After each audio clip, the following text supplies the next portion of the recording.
We have the Rams. We have the Cardinals. And here it is, Sia. They're going to try and get you on the hook again. In Arizona, the Rams, 1-point dogs. The line has moved all the way from -1 to the Cardinals to -3 to the Rams.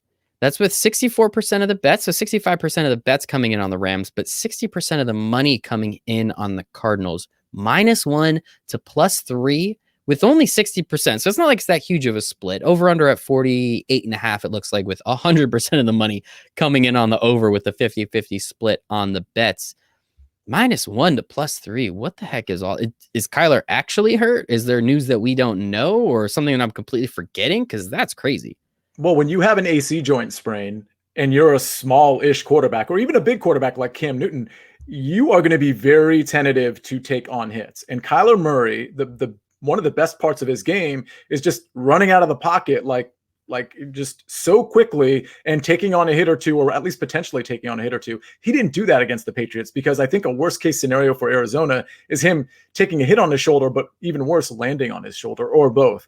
So I think this line is appropriately set now. It didn't open appropriately, and I would still take the Rams. The Rams looked so bad last week, and I love taking quality teams coming off horrific losses because they're a quality team, and those horrific losses are usually matchup dependent. For example, we knew San Francisco, you said it yourself, you said San Francisco might win this game, and I said this is one of my favorite games. Like, San Francisco is definitely covering this line because the matchup isn't good, and San Francisco was getting healthy. And honestly, Kyle Shanahan owns Sean McVay. I believe his record is 4-0 at this point against Sean McVay, and we mentioned that matchup too last week. The Sean McVay's kryptonite, to the extent he has any, is a coach that's either equal to or better than him, and Kyle Shanahan fits in that category. So now we don't have a coaching mismatch, or we don't have equivalent coaching. Sean McVay is the superior coach, and we have a quarterback with the Cardinals that is their complete and total spark plug, that has a shoulder that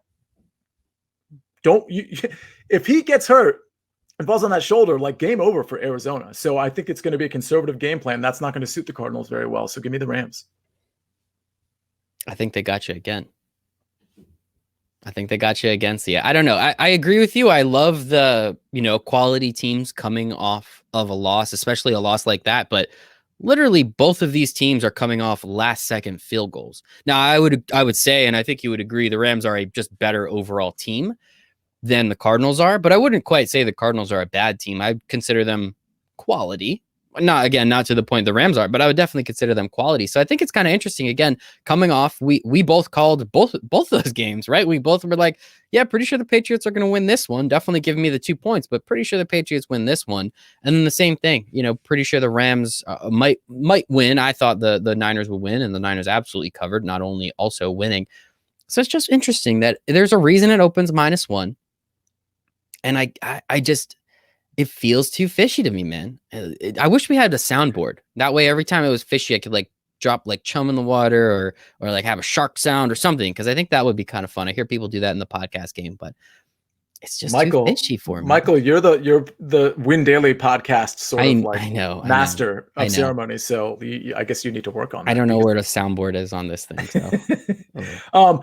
First of all, I would never bet the Rams because I've lost so much value. If I'm losing, I'm losing 4 points, and now I have to bet against a key number. But if I didn't know where the line opened, and you're just giving me the -3, and I know about the Kyler Murray injury, then or what I think the Kyler Murray injury really is versus what people kind of think it is, I would still take the Rams, but I can't bet this game because I've lost so much value. Yeah, that's always something, and I appreciate you bringing that up as well. When the line moves that much, even if you did like the Rams and you still like the Rams, it's best to put your wallet back in your pocket, save it for another day, because yes, there is a reason this line moved. There's a reason why there's reverse line movement. We don't know the whole story. That's why we just like speculating on it. It's kind of fun. It might be our jobs, but it's mostly for fun. And it's just something to pay attention to. I probably lean Cardinals here, honestly. I'm not going to put my money on this game. As you said, we don't really know what the heck's going on with Kyler Murray, but there's something about it. There's a reason why the Cardinals open -1. And sometimes there is, and it's a bad reason, but there's still a reason.